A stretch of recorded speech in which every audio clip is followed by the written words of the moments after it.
Hello, I'm Gloria Hall, Editor-in-Chief of Chiropractic Economics. I am excited to be here today with one of my trusted editorial advisors, Medicare and documentation expert Kathy Weidner of KMC University. Kathy is here today to give you some additional insights into her recent article in issue 4, Establishing Compliant Treatment Protocols. Kathy, welcome. Thank you, Gloria. I appreciate you having me. Thanks. We'll get right into the questions. You've been a frequent writer for Chiropractic Economics. So, what inspired you to write about treatment protocols, and why is this such an urgent issue for providers today? So, in our coaching practices, and even folks that just come to us with kind of a la carte questions or needing a consult, we often find that the central hub or core of the wheel is that the providers don't necessarily have a plan. They might write a treatment plan or what they call a care plan, but unfortunately, what they haven't done is made their life a little bit easier. Now, in the allopathic world, there are protocols galore, protocols for different illnesses or disease processes and things like that. But when we roll it back and think about it, when someone comes in with uncomplicated low back pain, probably the majority of doctors know what they're going to do, but they have to sit down for everyone and write out what that is without necessarily any promptings to consider. Well, goodness, do they sit all day? Maybe they need to be offered a lumbar support pillow for their low back. Maybe we have to do home exercises. And by creating protocols up front for what Dr. X's protocols are, not a cookie cutter, but these protocols, it allows for the opportunity that the doctor doesn't have to start with a blank white piece of paper every time. Excellent. You emphasize that protocols are not cookie cutter care. How do you explain the difference to providers who worry protocols limit clinical judgment? Yeah, it's a great question because I think that very often doctors recoil from the idea of anything that's a set protocol because they don't think of it in terms of what I've learned to call a reverse protocol, meaning that we think about every possible thing that the patient could benefit from for this diagnosis or this particular condition. And then from there, we reverse out the things that are not necessary for this patient, and it allows us to customize for each individual patient what's needed. For example, somebody that doesn't sit all day perhaps may not need that lumbar support cushion to be prescribed. However, if I don't have it in my protocol to think about it, I don't necessarily remember as a provider in busy world and how long documentation takes. So what I love about this reverse protocol idea is that it's customized and it's customized to every patient, utilizing a kind of a schedule of prompts that you've already created. If you don't have an ultrasound machine in your office, you're not going to have an ultrasound on your prompts, are you? So it allows for that personalization, which I think is really important.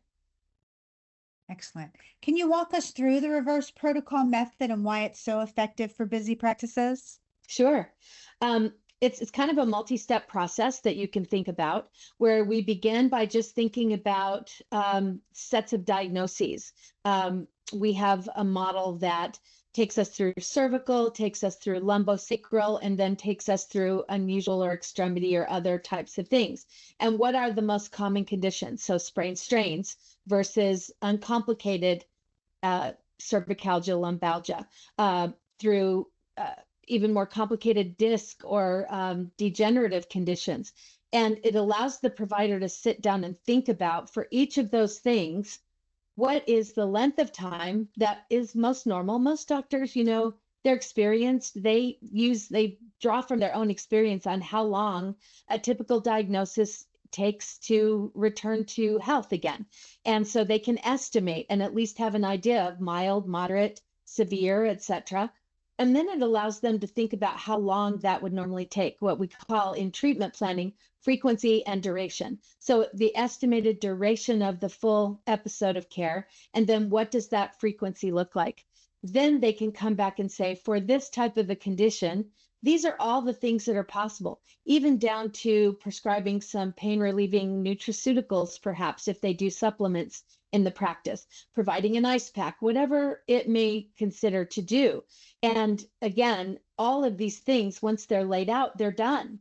And then they're just tweaked as one decides that they need to be updated, but then they become a master planning document for the provider so that as they're sitting down to treatment plan, they have a guide. And I think that putting in the work on the front end makes all the difference on the back end. Excellent. What are the biggest red flags payers look for in treatment plans, and how do personal protocols help practices avoid them?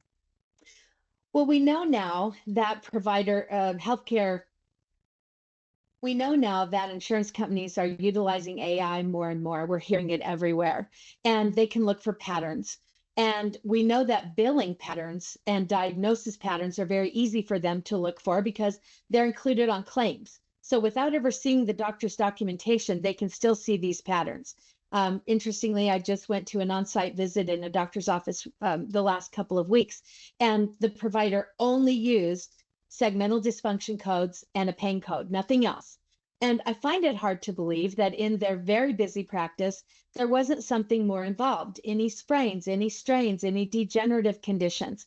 And the doctor wasn't diagnosing to that level of specificity. So what AI can do is it can pick out these patterns and say, this is someone that maybe we ask for the notes on. When we ask for the notes, then they could follow those patterns in the notes to see what exactly was being done. Are we, diagnosing to the highest degree of specificity? But what I find a protocol can do by customizing, it's almost like that old, salt, same as last treatment, where doctors are just salting the note forward and barely making any changes. That's a pattern as well in the notes. So with treatment protocols, at least we can see that they're customizing something to the individual patient. And when we look at across an array of many, many notes, everybody isn't going to be getting the same thing, which denotes maybe there's not a lot of doctor thinking going on, but instead this cookie cutter idea. Excellent.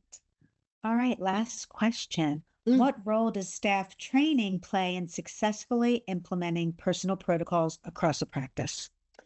Well, I think that team members are always extraordinarily important, in this process, because there's a whole different bit of conversation that happens with a new patient or with a patient returning with a new episode of care.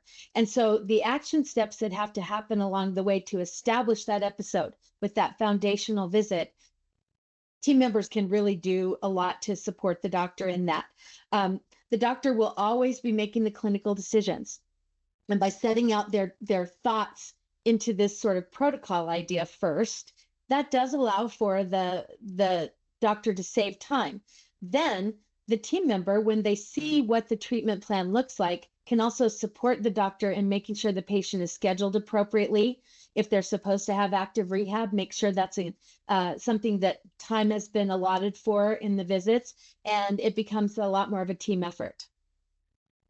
Thank you. Kathy, this was wonderful. Thank you. Thank you for all you do for chiropractic economics and the chiropractic profession. My pleasure. Thanks for having me.